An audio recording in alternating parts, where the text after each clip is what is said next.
So like we are talking about the mindsets, like right now the current trending topic is like egg freezing. So it's how much is aware about egg freezing in other countries, sir? Again, it's something which is evolving very fast over the last, I would say, 5 or 10 years. And I would say more 5 years than 10 years right now. Because it is something that has to do with lifestyle again. So everything is changing right now. Everything is being about maternity, and maternity is being delayed because by the time you have made your studies, your master degrees, you start working somewhere, you want to travel, you want to discover the world, you want to do so many things. By the time you start thinking of being a parent, it may be too late. So we need to give this information on time, and this is very important. It's not that we have the option to do egg freezing or social freezing, as we also call it. It's that we give this information at the right time. And the right time probably is the time in which you are not thinking about becoming a mother.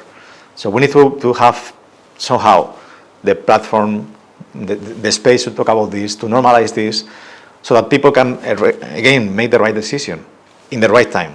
Because if you decide to freeze oocytes once you are a bit old for that, let's say after 35 years old or 36, in which your fertility is declining, it could be too late for that. You have to think of that before that. So we have this option right now, which is really working well in many parts, in many countries, in many parts of the world. But we need to have that information in the right time also for people. And the only way to do this is to disclose it more frequently, to have people who talks about it more frequently, and at least to know that you have that option in mind. And to have also all the information about what it implies.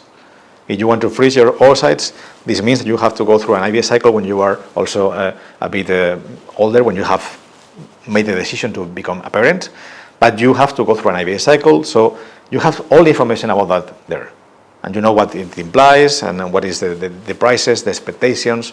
Because again, sometimes we talk about fertility preservation, and it could be confusing, because we are not preserving fertility.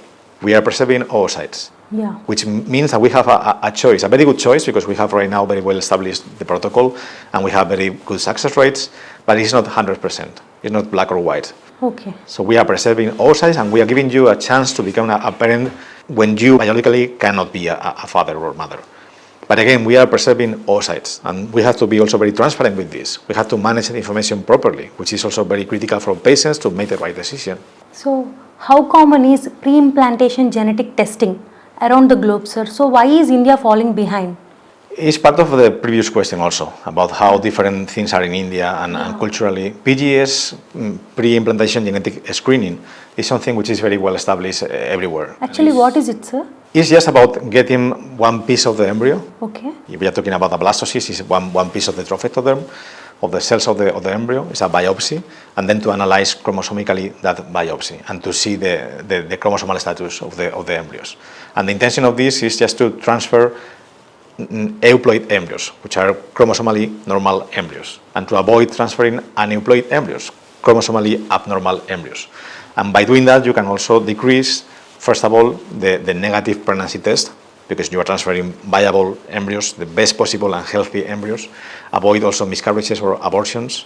So you really decrease the time to pregnancy, because if you have a cohort with, let's say, 5 embryos, and you have only 1 or 2 euploid embryos, chromosomally normal embryos, you can transfer in one go those embryos, and you will have the pregnancy faster and in a better way. You will avoid also abortions, miscarriages, the whole thing. But it's very expensive. That's one of the points. So if there is any known disease, that's a different story, because then you go through the PGM, in this case PGTM, which is about a monodisease gene disorder.